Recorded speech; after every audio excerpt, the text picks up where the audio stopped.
Welcome back to Life on Record, the podcast where we laugh so we don't cry about our soul-crushing realities. In today's podcast, we're going to discuss parenting, what the transition was like from raising kids to launching adults. Nobody tells you that parenting changes completely once your kids have become adults. From telling them what to do to, I wonder what they are doing and why haven't they called? Yeah, why haven't they called? I'm sure our parents would say the exact same thing. But it's good to stop fixing their problems and start to watch them solve them on their own. You know, as adults, we would hope that they would do that. But sometimes you still have to help them with advice or guidance. My daughter's almost 30, and I'm still providing her advice and guidance so that she can be a better person and make a little bit extra money and save it. And I'm just waiting for them to start teaching me something more. You know, technology, culture is different than it was when we were kids. So I really want to learn from them so I can be better too.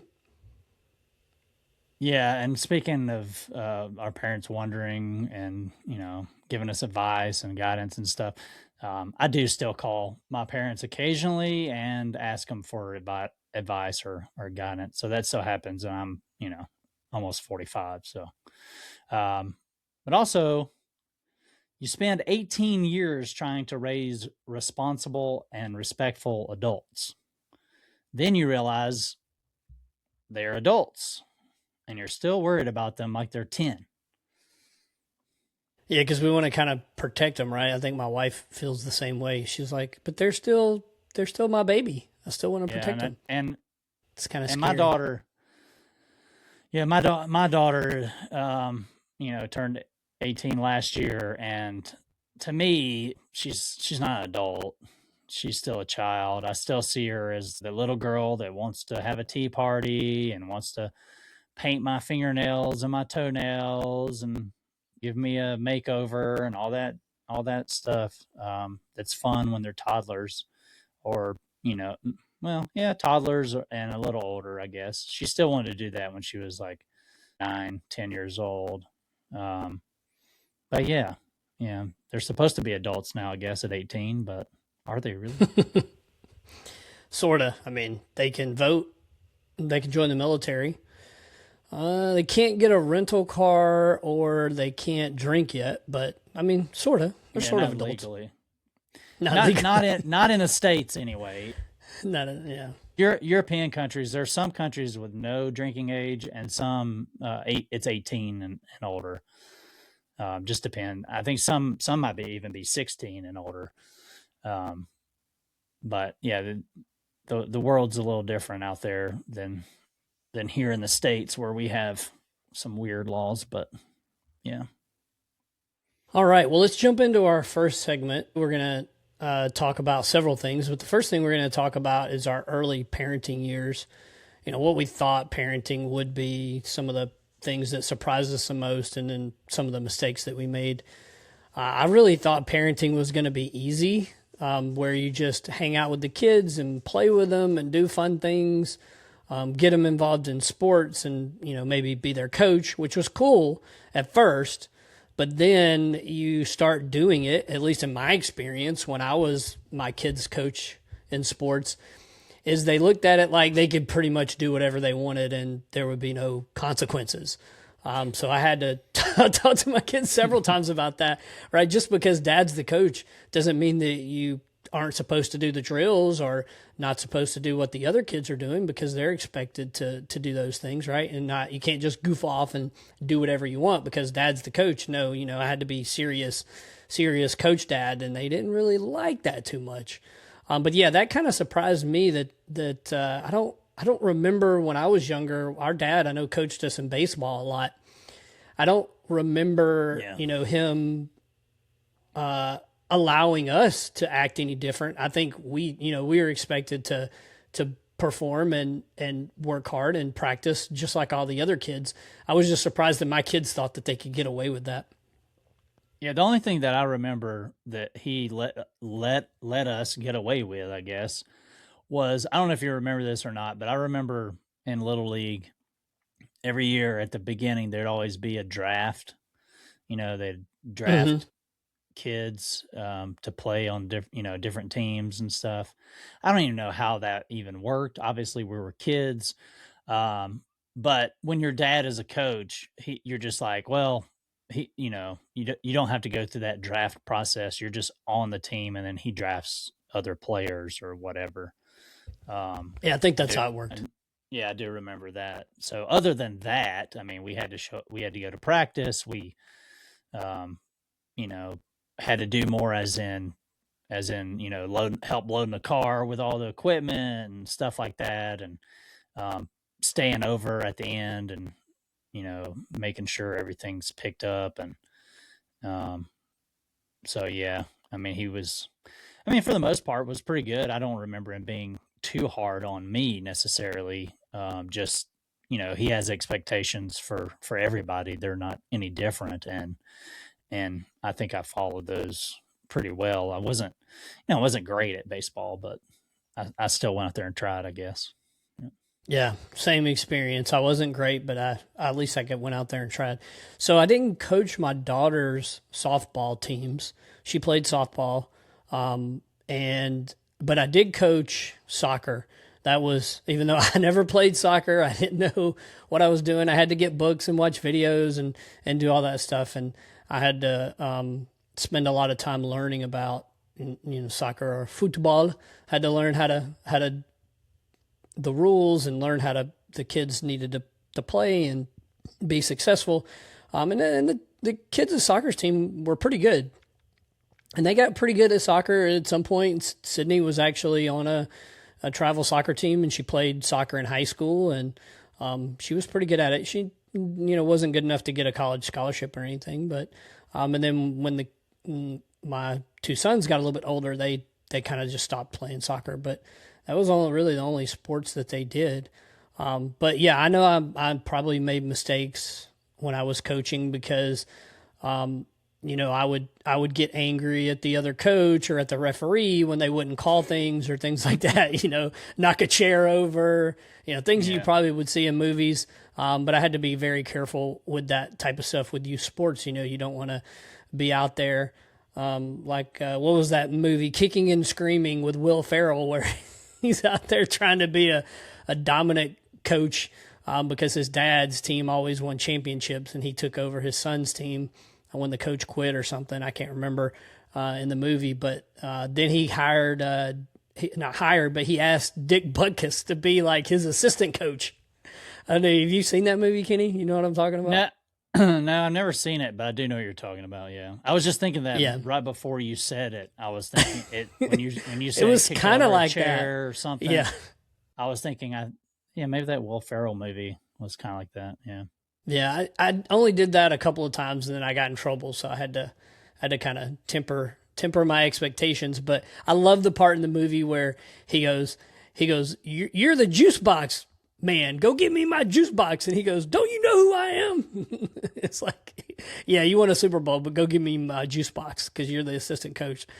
It was just so funny. That was when they started. The team was really good because they got these kids that were, I can't remember where they were from, Italy, I think, and they were really good at soccer. And this is the reason why I'm telling the story is because I think it was the second year coaching my son's team, and it was sort of like what you're talking about. And this was with AYSO youth soccer, is where you have all the coaches, but there was no draft. The kids would just sign up, and then we would just take their age, and we wanted to make sure there was a good split because it was co-ed between the boys and the girls, and make sure we split them up. And there was an organizer who would organize the team and say, okay, here's the players. And I think it was like a 2-year age bandwidth, and they would put them on the team. And then we got this one kid that was just dominant, like really, really good on the team. And then we won every game because of this kid. And the other kids were just like, get them the ball, sort of like in the movie. But it was pretty funny. Yeah, that reminds me, when we first moved to Colorado, my daughter was 6, and she hadn't played any sports, and she's like, to this day doesn't care about sports at all. which was strange, but that's just, her personality, just like her mother, I guess. She doesn't really care about sports other than figure skating.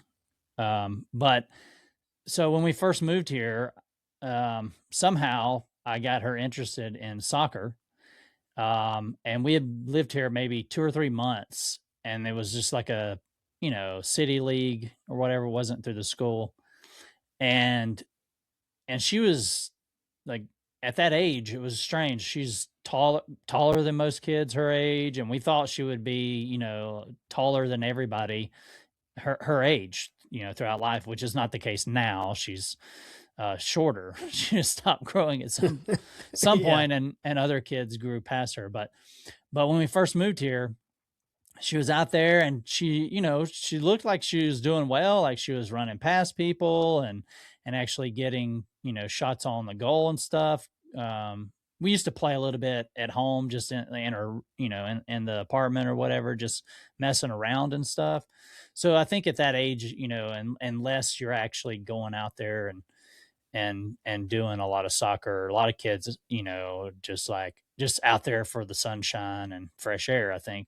Hmm. But there was one kid on her team that was clearly had been playing probably since they were crawling or something, and was really good. And then one thing, you know, she we're there at a match one day, and she's looking good and stuff. And then all of a sudden she just runs over to the sideline where I'm standing and is crying. And I'm like, what's going on? I thought she was injured or something. I didn't see her get hurt.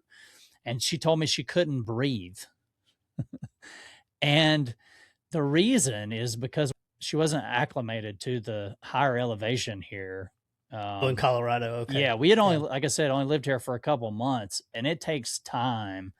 When I first signed her up, I didn't really think about that, and she just, and so of course from that point on, she has in her head that she's going to go out there and she can't breathe. She finished the season out and then just didn't want to play after that. Mhm. She was just over it, I guess, and said sports weren't for her. But Yeah. so that was definitely a mistake on my part. I think I put her out there a little too quickly after we first moved here, but so it happens. Yeah.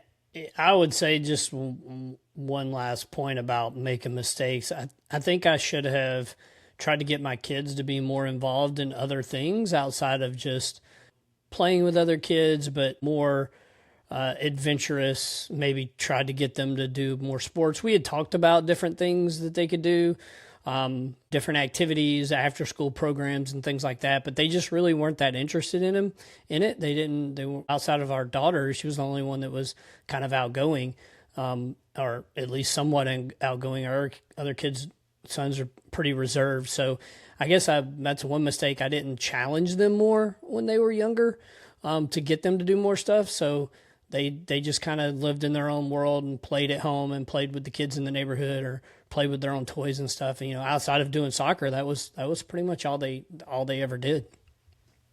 Yeah, and I think part of that is we want what's best for our kids. We don't our children. Honestly, I hate using the word kid because it's a baby goat, but somehow that got into English language as a young person, a young person. young human. Yeah, children. We want to push them. Some push them more than others, and like me, I'm just like, I don't know. Like I want her to be happy for the most part. So if she's not happy doing something, then why push her? Mm-hmm. Maybe I was too soft in that aspect, but that's it's too late now. I mean,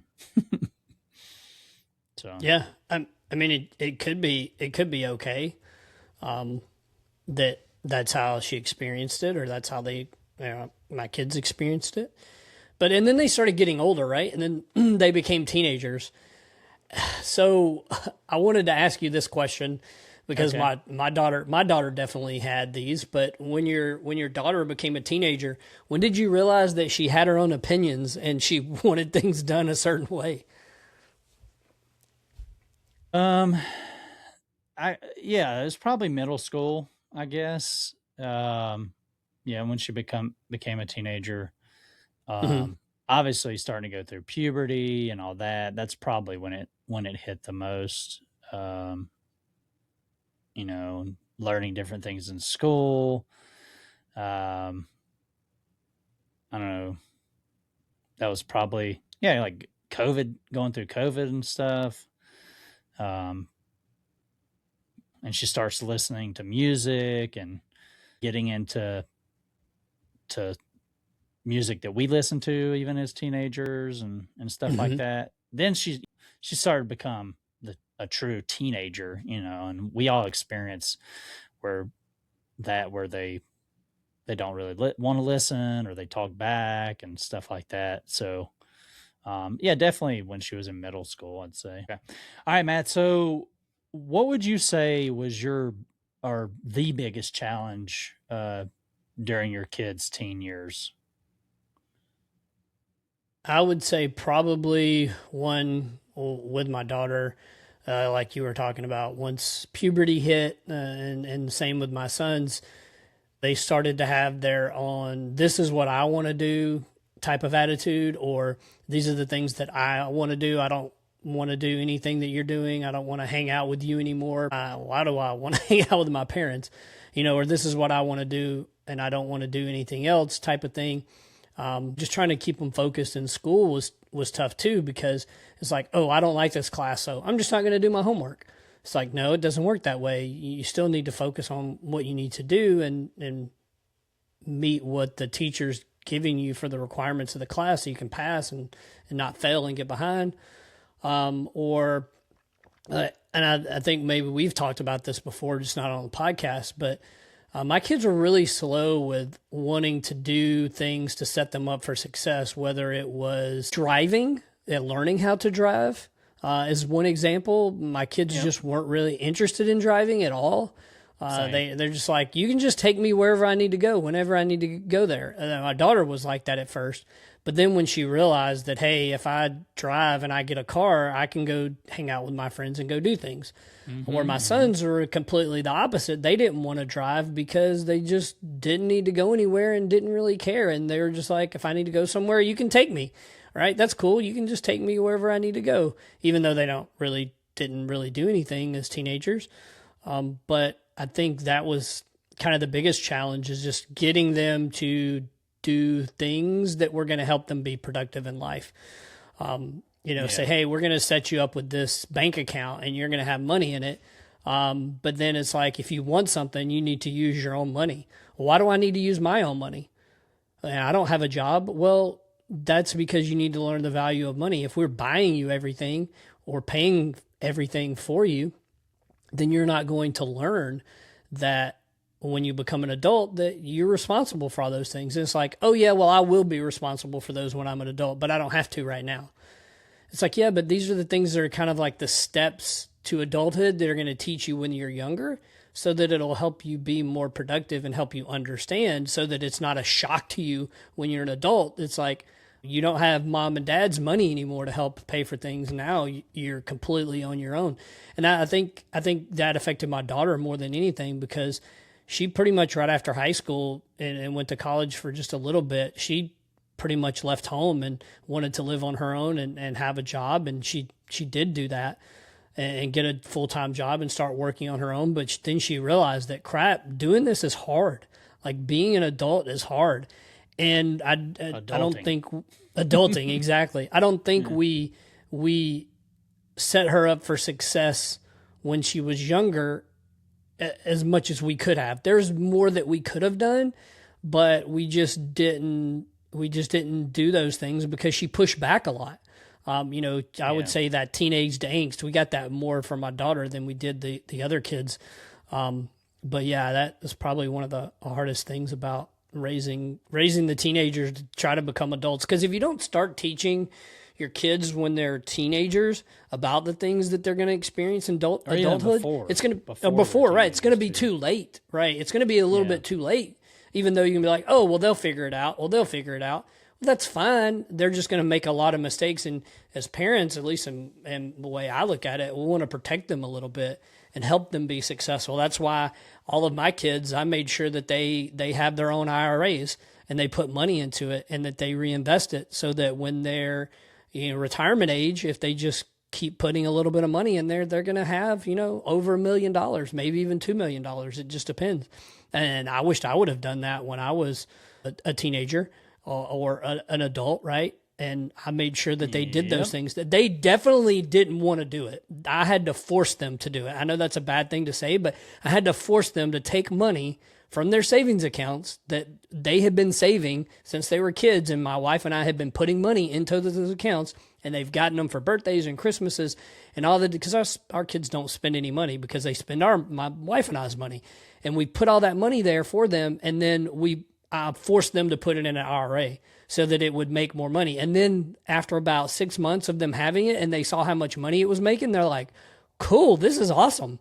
But I reminded them, hey, whatever your initial funds that you put in there, you can take that out and there's no penalty. If you take any of the money you've earned out, then you're going to pay a penalty. But Right. that was how I got them to agree to doing it. That's with a Roth.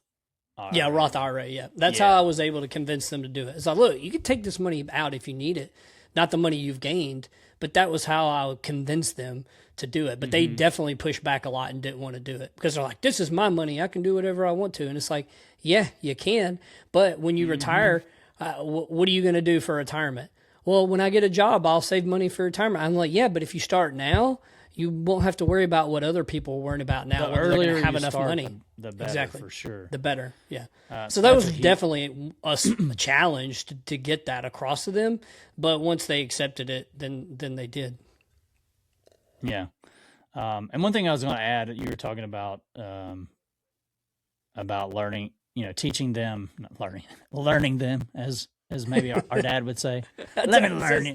Let me learn you something, boy. Let me learn you on something. And then speaking of that, you talk about where you call our parents for advice. And honestly, and I don't know if this is a bad not thing, often, but but not sometimes, often, yeah. but I don't ask my parents for advice. If anything, I give them advice. And why is that? Why do I not ask? And I haven't for a very, very long time, not since I was like a young adult or teenager. Why don't I ask our parents for advice? Honestly, I think they taught me everything they could. I don't know if there's anything else that they can teach me. I know that's a bad thing to say, and there are little things that they probably could, and they're going to listen to this podcast and they're going to be like, "What the hell are you talking about?" Honestly, I just try to give them advice because I'm not saying that I know more than them, maybe but I think they more than anything.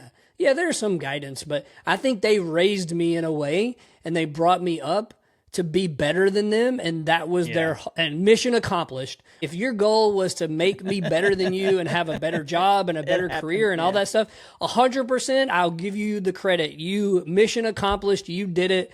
I have been more successful than my parents or our parents. But I could not have done it if it wasn't for you challenging me. They challenged the shit out of me when I was younger. And then, as I got older, and they said, you did these things wrong. You better do something to fix it, right? When I got my girlfriend or pregnant and got married and joined the military, they're like, you better fucking figure it out and fix it. And I took that challenge and I did. So, but yeah, I probably should listen to them, for guidance, but it's kind of the other way around. And most of the time when I talk to them. I feel what you're saying. It's just sometimes, well, I guess it's more just this is happening right now, and just have somebody listen to you and maybe give a different perspective, or maybe they've gone through something similar that they could give you some advice or guidance on. So it's not, and it's been probably a while, maybe even a few years since that's happened, but so once I do it on a regular basis or anything, but I am the less mature, childlike person. So a lot of times it's just like, it's not that I need my mommy or my daddy. But sometimes you do, you know, sometimes you just need to know that they're there, and they can empathize with you a little bit. Yeah, It's exactly. more that than anything, I guess, and just gives you a little bit of comfort, you know. And you know, I'm the younger, I'm the baby of the family, so maybe that's part of it too. But not to get off track too far, and you were talking about uh, teaching. What I was trying to say is teaching them the the value of a dollar, and also when they start earning their own money and spending their own money on things. Like, of course, my daughter, she spends most of her money on clothes and makeup, or you know, stuff like that. And you know, it also um allows them to appreciate, you know, things more. You know, because I remember my daughter, here's a phrase she said once. She said, you know, something happened, and something we had, I don't even remember what it was, but something we had was broken. And she's like, oh, that's okay. We'll just buy another one. I was like, well, it's not that easy, you know, like, yeah, maybe it was something inexpensive or something, and we could just buy another one. But I don't want her to have that mindset, you know, like, oh, it's broken, I'll just go buy another one. It's, you know, and then it just snowballs after that, and you're not really taking care of things and wanting them to last. So, you know, I explained to her that, and you know, she was kind of young at the time, or younger at the time, so it was a good lesson to learn for her. um, and then also going back to not being so hard on her or pushing her too much. Here's a fun fact that she's going to hate that I said, probably, or maybe not. She doesn't know how to ride a bicycle. Um, so so I've taken her many times when she was younger with a bicycle, with you know, uh, tricycle, freaking dang it, what are they called? The training wheels. Yeah, Training sorry. wheels. Yeah, I couldn't think of it. So I've taken her many times to a park on a bicycle with training wheels, and you know, she'd ride around or whatever, and then she's, you know, on a bicycle with no training wheels, and it just became a big blubbering mess of crying, and she, you know, and of course with a little girl, it just, you know, breaks my heart to see her like that. So instead of just keep going and going and going until she got it, I gave up. On that, and was just like, okay, I guess and then now she's just like, what good, and it has been saying this for years now, that she doesn't need to know how to ride a bicycle. It's not a skill she needs. But I argue that I think it's a skill everyone needs. It's more than just riding a bicycle, you know, like it's freedom, it's independence, it's I don't know, it's just. But we grew up differently. Gives you the capability of doing something besides walking or riding in a vehicle. It's just another tool of transportation that you can use that's cheap. And exercise, yeah. And it's cheap. It's cheap exercise, and you know, bikes aren't expensive. You can usually rent them or borrow them. There's lots of different things that you can, you know, you can use it to get around the city if you live in a city. If you're on a college campus, it's easier to get around on a bike or a scooter or something like that than it is to try to drive, or you can get there faster walking. Plus, you're getting the exercise. I like that you called that out, right? The exercise piece. That's a good little point. And I honestly, I was going to talk about this same exact thing, and I thought it was my oldest son, but it's actually my youngest son.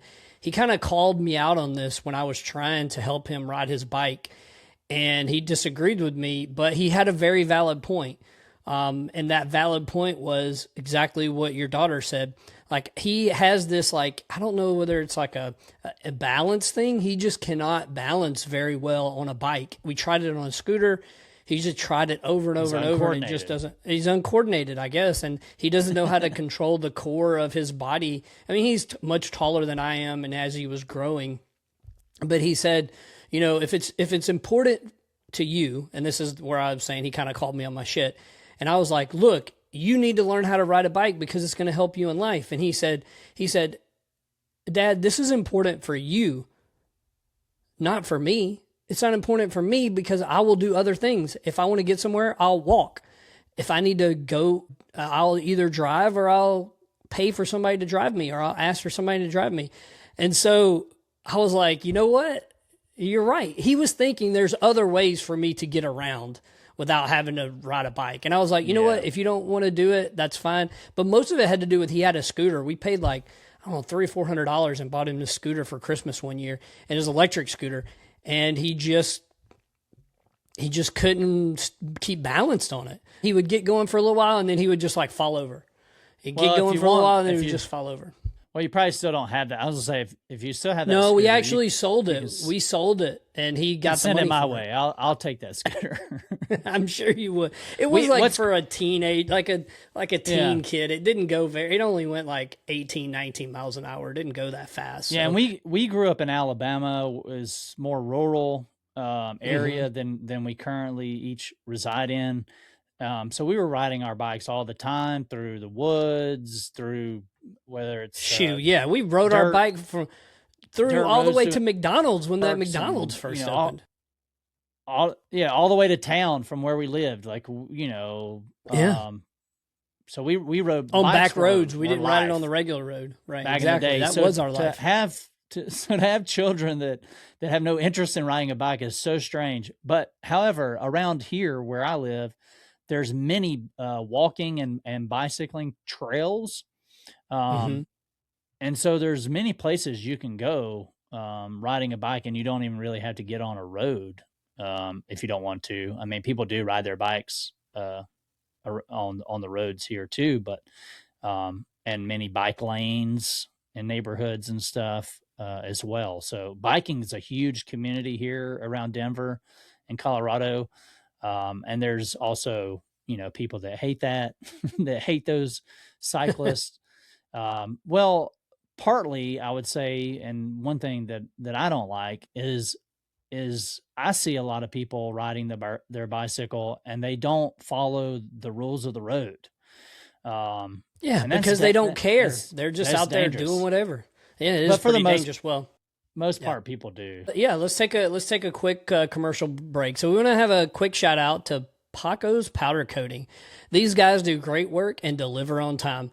If you've got wheels, parts, furniture, recreation equipment, or military and first responder gear, and want to upgrade or restore it, they do high quality powder coating that lasts. Mention Life on Record when you call, email, or stop by for 10% off. Check them out at pacospowdercoating.com. All right, back to the show. So now we're going to get into our third segment, our launch phase of our kids, because now all our kids are adults. But have they really launched?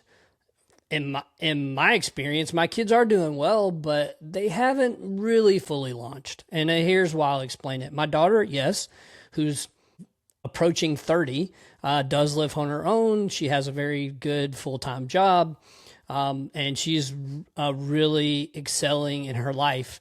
She's had different relationships. She's not married. She does have 2 cats, and those are her kids, and our grandkitties are the only grandchildren that my wife and I have. Grandkitties. But our oldest son, he still lives at home. He's in college still, even though he's at an age 24 where he should have already graduated. He's been going to school slow. He's been taking classes online, and he lives at home, but he does work. He's had different part-time jobs, and he still has a part-time job. He's been looking for a full-time job, and it's just been very difficult in this economy, and it's been this way for since COVID. It's hard for him to get a full-time job, although he has an associate's degree. He doesn't have a bachelor's degree, although he's working on finishing that. So he still lives at home.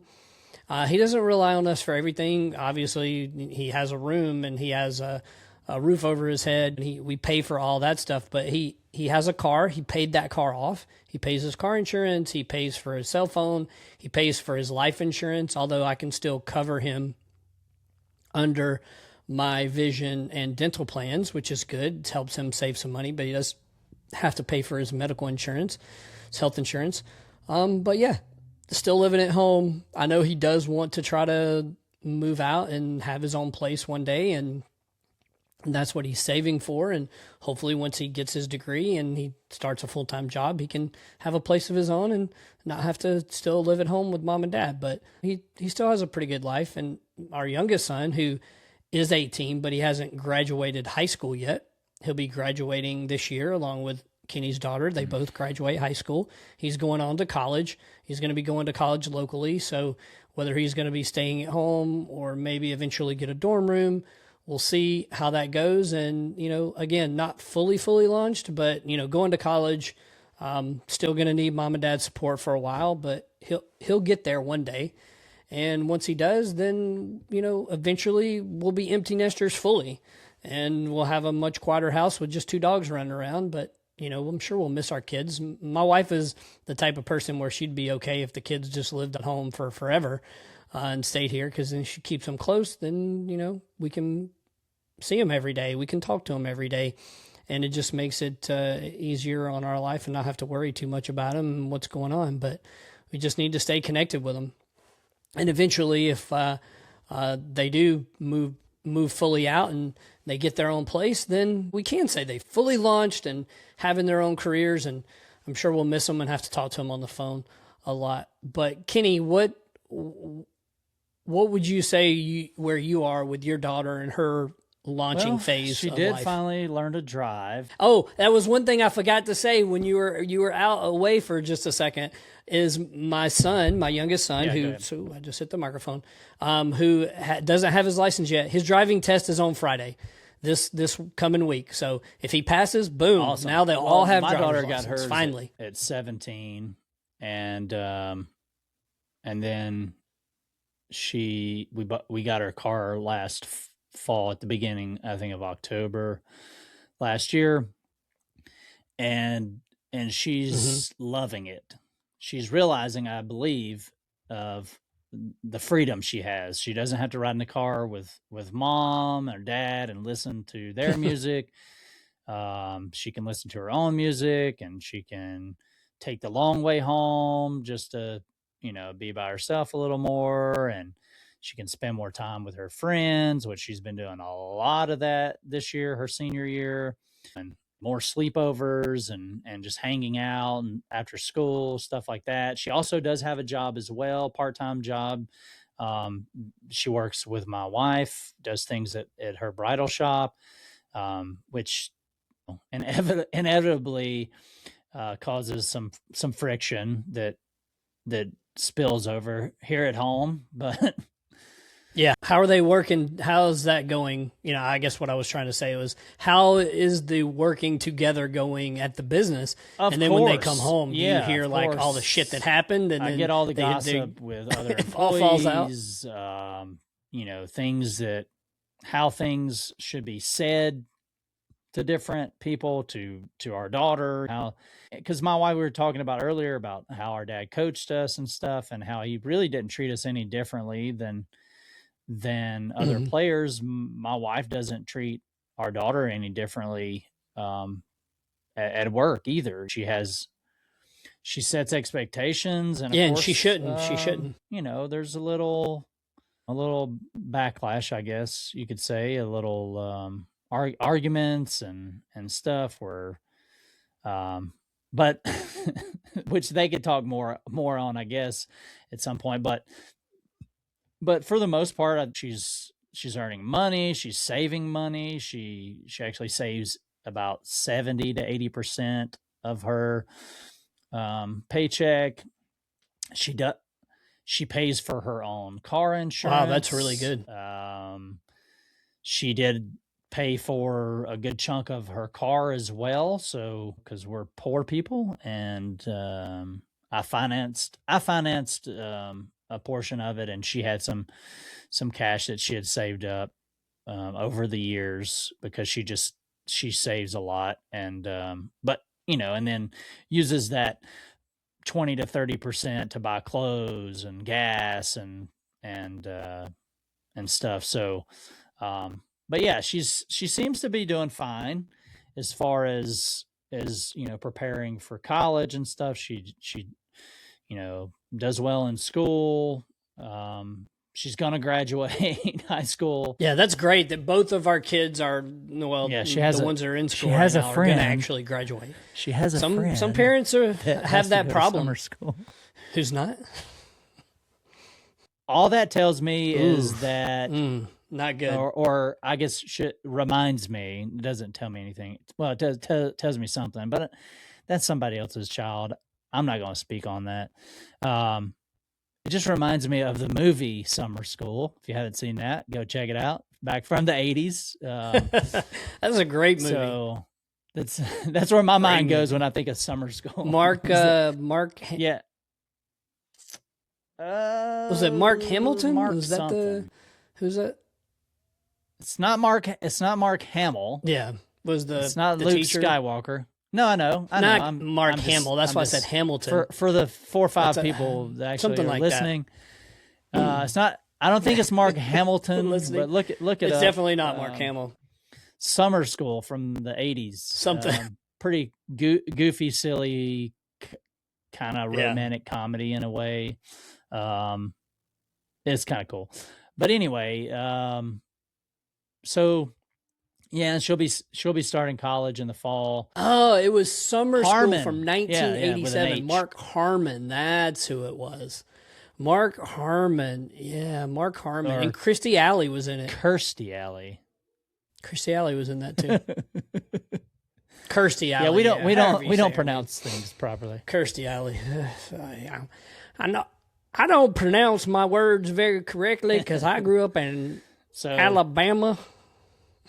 But yeah, so she's Kirstie Alley. going through the stresses of that, of course. And, graduation. What's going to happen after that? What am I going to do?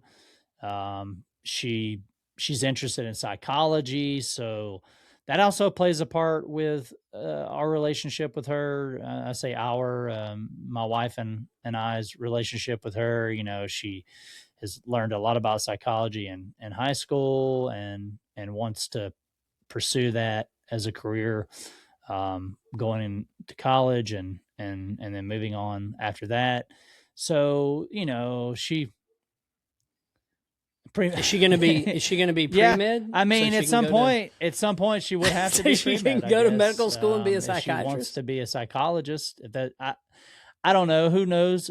Psychiatrist. or excuse me. psychiatrist. You don't have to with a psychologist. I tried to. Yeah. I tried to. She could be a I tried to psychologist. steer without her a- towards criminal just a master's. psychology, and of course, she told me that that's my interest and Okay. not hers. So I'm like, yes, you caught me, you got me. I listen to a lot of true crime podcasts, and I, feel Mhm. that criminal psychology seems to be a pretty interesting subject. So maybe when she gets to college, she starts learning different things. Maybe she'll, go towards that. Maybe not. It doesn't really matter. Whatever makes her happy and what she wants to do, I'm all for. I'll be, cheering her on. So, yeah, I'm excited to see what that next chapter brings for her. Maybe boys are different. Matt, you can speak on this, but we told her that she's welcome to live with us as long as she wants. So, which may be a mistake. She may spend the rest of her life with us. I don't know, but yeah, just don't let her know that she's always welcome here, and if she needs to stay here while she's going to college, that's fine. It's expensive. She needs to save up as much money as she can.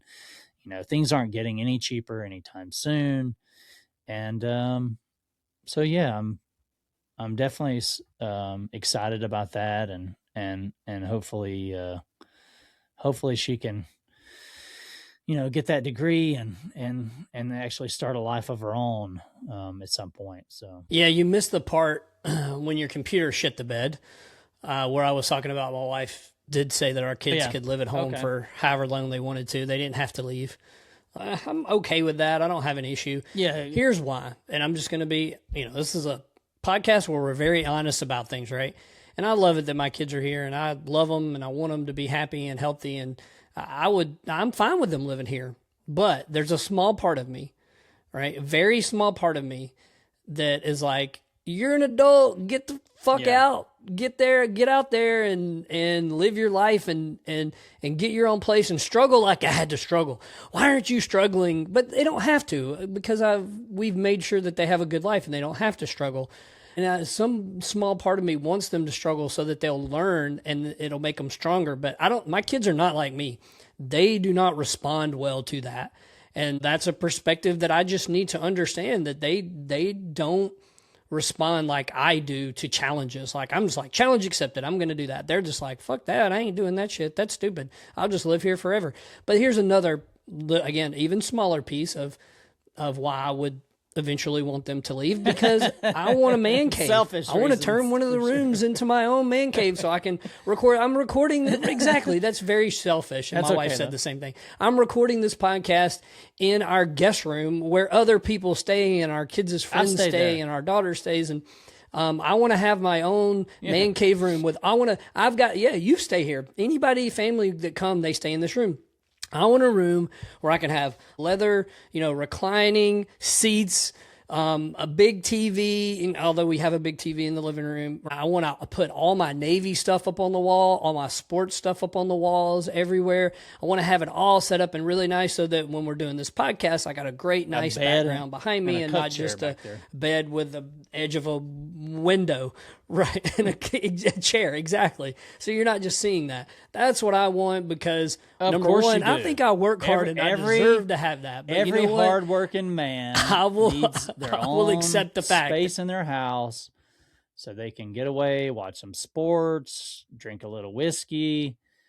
Maybe, I mean, you probably won't. Exactly. You probably right. I do that in the living in your room house, today. but for some people have a space where they can smoke a cigar or a joint or whatever you have. I go outside for my smoking.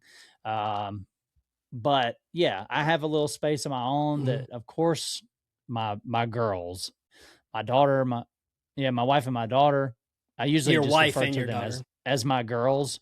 They've commandeered as well. So but it's just a space off from, another room. So it's not a separate room at all. I tried to make it a man cave of sorts, or a space for me, but I can never have that peace and quiet there. So, it is what it is. And at some point you just give up. You're just like, whatever. Would I rather have it the opposite, where my girls don't want to spend any time with me? No, of course not. So, and plus, at some point she probably will move out. And like I said, this last year or so, well, not last year, this last semester and a half or 2 semesters, whatever, since she started driving, she spent less time at home.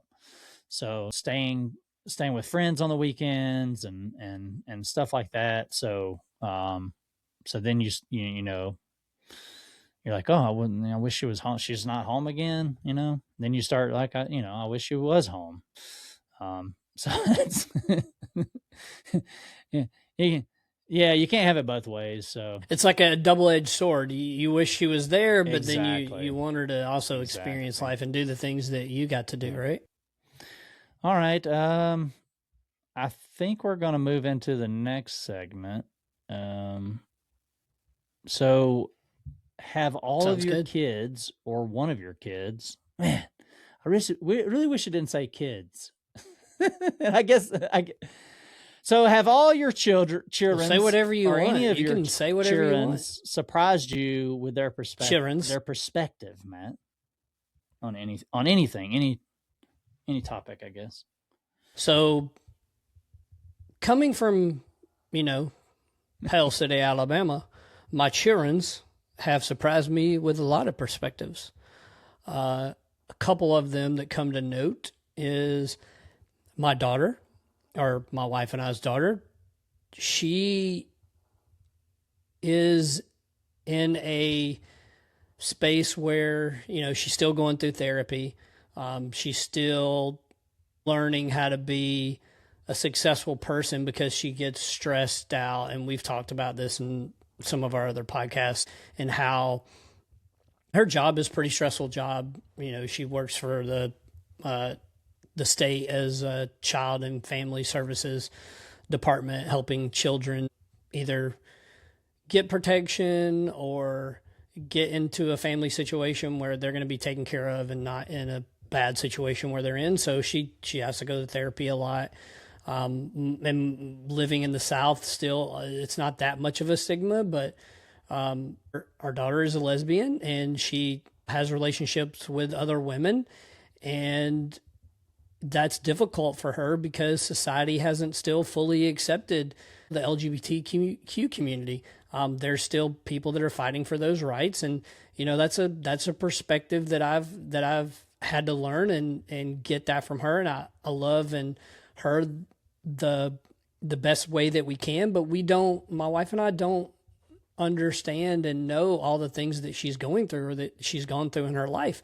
So that's the perspective that we've had to learn, that she has taught us that, there are different ways in relationships, and we 100% support the LGBTQ community, and we want people to love whoever you want to love, be in a relationship with whoever you want to be with. But if you don't have those type of feelings towards someone of the same sex, you don't really understand it. You don't really know it from that perspective. The only thing you can do is just listen, try to talk to, your child about how they can be better on relationships. And it doesn't matter if it's a man or a woman, relationships are pretty much the same, right? You care about the other person, you do things to help them be successful, and you try to grow that and communicate and listen. So it's just understanding her perspective on that. And there have been times where we've gotten upset with other members of our family where they did not accept her for who she was and who she loves, and they did not agree with her lifestyle. So you know what I told them? I told them to fuck off. They can go F themselves. They can go, don't talk to my daughter then. If you don't want to agree with her lifestyle and you don't want to be supportive of that, then don't talk to her and don't talk to me. Right? If that's the stance, right? Exactly. If that's the stance you're going to have, then, I'm not saying I'm going to disown you and you're not going to be my family, but I'm not going to give two shits about you. And a lot of people responded positively to that because we stood up to that. And this was years ago, but as she's continued to get older and have different relationships with different women, and some were long relationships and some were short. But that's just a perspective that I've learned from her. From my sons, it's been a little bit different. They don't, even though, one's 24, the other one's 18, they don't date. They don't go out, although as from what my sons have told me, they are straight. And I've asked them, I'm like, if you like guys, it's okay. But no, they're like, no, we like women. And I'm like, okay. But they don't date. They don't go out, and they don't, ask times other, they are a changing, women out, or people their same age changing. Right. Exactly. They don't date. They don't do those things. Well, we had kids when already. we were kids, we had girlfriends when we were kids already. young teenagers. We did yeah, things. That's true too. That's true. But that's just a different perspective, and it's been surprising that they haven't wanted to do that. Like my son, your daughter just went to the prom. I asked him, "Hey, are you going to go to the prom?" He's like, "Nope, not doing that." I'm like, "Why not? Is there anyone you want to ask?" He's like, "No, it's just not something I want to do, and I don't really care." And it's like, okay, I feel bad that he's going to miss out on that experience, but I'm okay with that. From his perspective, I get it. It's just not something he's interested in, and if he doesn't care about it, then fine. He cares about a lot of other different things, and I think that's really good. And it's just a different perspective that my wife and I have. And we're kind of sad that he doesn't want to go to the prom. I mean, our daughter did. She went to the prom. She did all the things you would normally do in high school.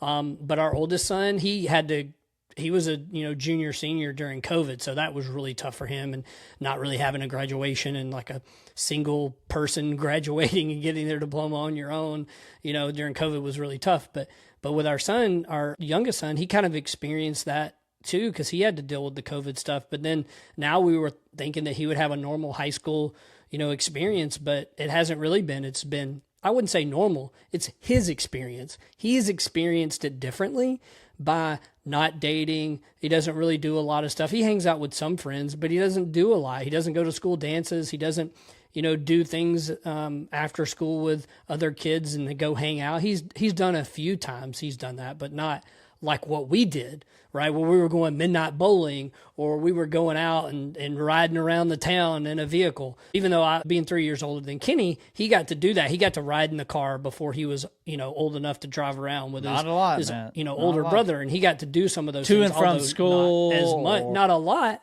I know it wasn't a lot, but it's Right. it's more than for what sure. our kids are going through. Yeah, you or didn't what they really went want me through. around. It's definitely a lot more than that. Because our kids didn't even get a car until they were adults. Yeah, well, that was because there was I was 16 and you were 13. Well, what 16-year-old wants a some 13-year-old hanging 16-year-old out with his friends, right? Some 16-year-old as you got children, older, it got a little bit different. They like to hang out with their 13-year-old Children. younger sibling. Maybe. I doubt it, but I don't know, but Maybe now. I remember when I was in high school and Yeah. children. Geez, you got me saying kids now, and I've always hated this word. Even when I was a child, I hated it. Yeah. So Them billy goats. I remember people in my class, boys and girls, that didn't have a boyfriend or girlfriend, or didn't date. And I knew people that did. I mean, everybody's different. They don't see things the same. They have different interests and stuff like that. Like you were speaking about your son not going to prom and yeah. Hey, they're not getting anybody pregnant, so I guess that's a win. I think our children are doing great with things, and they're living life not A lot not better than getting we into did, I can tell you that. trouble, not doing drugs, not getting pregnant, not getting someone pregnant, and there's a stat that Not wrecking their car. came out the other day Like that I teen did. pregnancy is way down, and pregnancy and like 30-year-old women is up, or 30-something-year-old women is up, and that's great. That's wonderful. Yeah.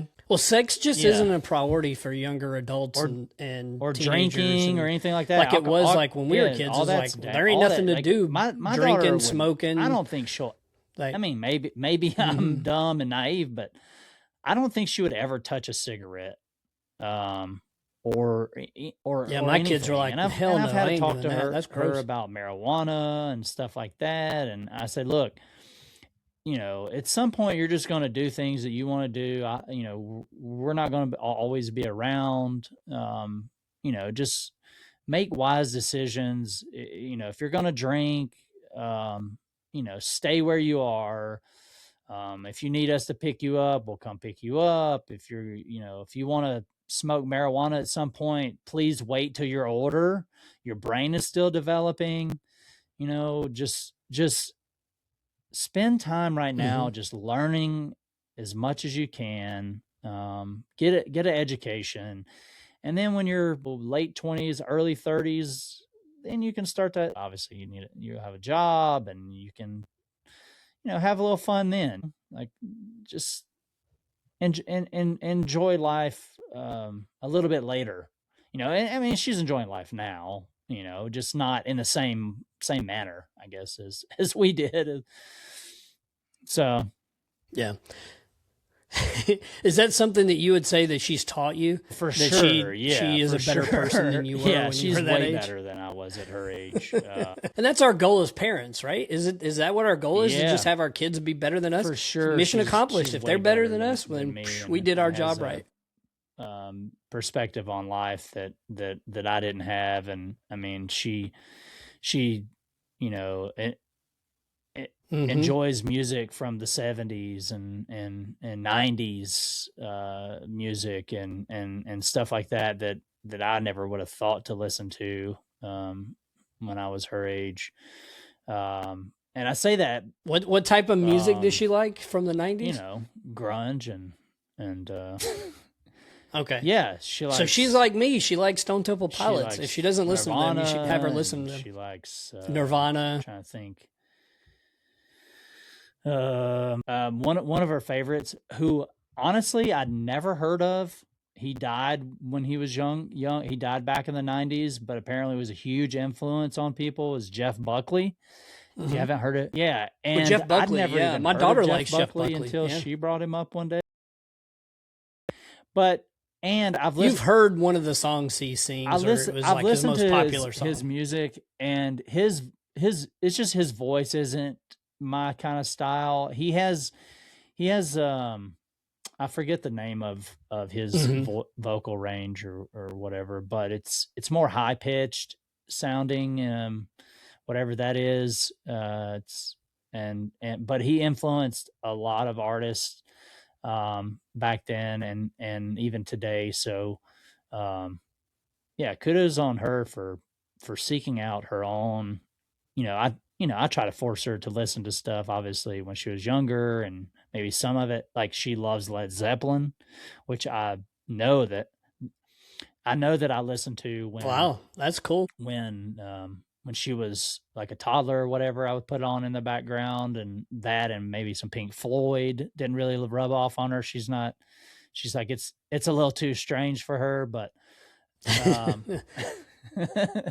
yeah, you really gotta either gotta be high or you gotta love it. She's not really into, but the Doors, you gotta be high or Mac really enjoy it. And Led Zeppelin, like I said, and she did. I don't know if she's listened. She liked to the Black Crowes or not, but she probably would like. I think I've played some of their music too. And I try to, force her to listen to some country. She just can't even get into Willie or any kind of 90s country. What? Where I think is peak country music is 80s, 90s. It is tough. Country. And she does like that one song because it has Dolly Parton with Kenny Rogers, Islands in the Stream. Like, just because anything to do with Dolly Parton. Who doesn't love Dolly Parton? That's about as icon of country music that she likes. But and she doesn't like rap or anything like that. I would say a lot of. I mean, I don't know. Just from her friend group is more into, classic rock and 90s grunge music. Some what they call now dad music or whatever. Dad Matchbox 20. That's what my Dave kids Matthews called it. Band, they call it the same stuff thing. like that. The best. So she didn't like Limp Bizkit. No, She wouldn't she would like never Run listen to anything DMC. like that. She would. No, She wouldn't like any of that probably stuff. not. No Beastie Boys. None of that. I mean, it's got to be like she loves good. Yeah, she loves guitar. Even emo music is old now, and stuff like that. And she plays the guitar. Mm-hmm. And she's she might like Metallica on acoustic and electric guitar. So yeah, definitely taught me a lot about like, okay, well, she's a different person than I was, but she has some similar interests, and she knows good music. She has a really good ear for music, and I take pride in that because I love music myself, and it's had a lot of influence on me growing up as well. So that's cool that you've learned that perspective, and I think our kids will continue to teach us as they get older. So we've talked a lot today. Yeah, for sure. We've talked a lot today about raising our adult children, because that's what they are now. But if we took a step back and we said, what would we do differently if we were starting out as a new parent or a new phase in our parenting life? Because there's going to continue to be phases when our kids get married and they have children, and then we're grandparents. That's going to be our next phase. But what would we do different?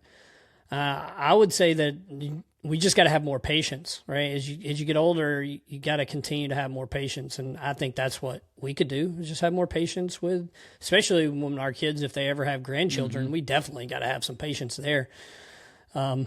With being around small children when you're older is tough. Creating less pressure and allowing them to fail earlier. We talked about this earlier in the podcast, is we didn't pressurize them enough maybe when they were younger and challenge them enough and just let them fail, and so they would learn. Because we never want our kids to fail. That's the way I've always thought. I didn't want them to fail, but maybe if we would have done that Yeah, differently, they would have we learned want to some protect harder them as lessons much as we and maybe can, been better for and it. yeah, that's yeah, and Mm-hmm. I never want It's her to hard. be heartbroken, but I know it's going to happen at some point, and she needs to go through that so she can grow Mm-hmm. and become she can learn and become better and stuff like that. It's tough, but they do need that. Builds up that resiliency that they need. Because it's hard the first time. It's really hard the first time. Yep. Yeah, it's going to be really, really tough the first time. And if you experience it late in life, I it bet. just makes it harder. Makes it harder. Yeah. Being more present in their life. This was tough for me when I was a younger parent because I was serving in the U.S. Navy. I was gone on deployment a lot, and I wish I would have been there more. So I would just say that if I had a second chance to do it again, or especially if my kids have children and I have grandchildren, those grandkids, I definitely want to be more present in their life. To take care of them kids, them little bitty childrens, as they're running around. So I'll try to be That's the more plan. present. At least that's what I want to do. Maybe teach. Yeah, that's the plan, right? We'll see what happens when they occur. But I spent a lot of time with my kids when I could, with their classwork and making sure, hey, you got to get good grades, you got to get straight A's, you got to get at least A's and B's, and I want you to be successful in school so you can get into a good college or go to college, at least go to college and graduate high school. But maybe teach them that character and relationships matter more than grades. So having friends, experiencing those things, and being a good person, right? Not being a bully, which my kids were definitely never bullies and they would have never treated anyone badly. And that's how we raised them. But just having a good character, be honest, be loyal, have a good attitude, and that having relationships with friends or with maybe someone you care about is definitely a lot. It means a lot more than it does to just study all the time, just get good grades and not doing anything else at school. And then lastly, just challenge them to experience things instead of just explaining or telling them what to do. Just let them experience it. Whether it's should have made them experience riding a bike even when they didn't want to do it, even when they kept failing over and over, or maybe getting them to experience different things. Although my kids did get to travel around the United States, but we never took them out of the country until after they were adults. So maybe we should have done that when they were younger, is let them experience other cultures and see other things. Yeah, it costs money to do that, but I think it would have been very good for them to experience those things. And just instead of telling them about it, hey, I went to Japan 7 times and this is what it was like. That's cool, right? No, maybe just taking them there and letting them experience it for themselves would have been better. Now that they're adults, they can experience that, and maybe we'll take a trip there Yeah, one and day or something. that's one thing that I'm proud that we did is our daughter had the opportunity through this tour program that comes to schools, and they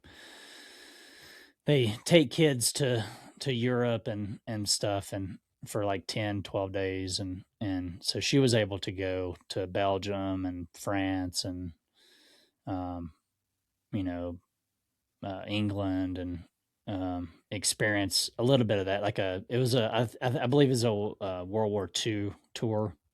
So she went to Normandy and just different Mm-hmm. places, historical sites throughout Western Europe, learning about things like that and experiencing different cultures, and seeing how obviously it's a short trip in a sense, and you're going to all these different countries, Germany, and so it's pretty quick. You don't spend much time in each country, but at least get see things up close, and you can see that other people live differently and experience different foods and customs and stuff like that. I think is very, very important for people. She went without us, and was very hesitant at first because I don't think any of her friends actually went. There were other children her age in her class, or maybe a little older even too, that went that she didn't really know. But that experience, like she came back and she said she loved it, and she was exhausted, of course, because it's a lot of traveling, but didn't regret it at all, and you learn a lot from that. But on the other side of that coin is we took her to Maui back in 2021, and the whole time she was just complaining about how she needed to get schoolwork done, and and how she didn't really want to Wow. experience too much stuff, and just I think later she'll learn to appreciate that. It was obviously before the fires and devastation that they had there in Maui. It was like a once in a lifetime, at least for me, in my mind, once in a lifetime opportunity to visit somewhere different and maybe more serene and beautiful than what I'm used to. So, but yeah, challenge your children's your kids to experience more of life, and they'll be more well-rounded, than just staying in their hometown for the rest of their life and never seeing the world. You have a different perspective on things when you do that. Great stuff, Kenny. Well, that's all for today's episode of Life on Record. Like, share, and subscribe. And if you're new to the podcast, tell a friend, a family member, or a colleague about us. We just might make their day. Thanks for listening.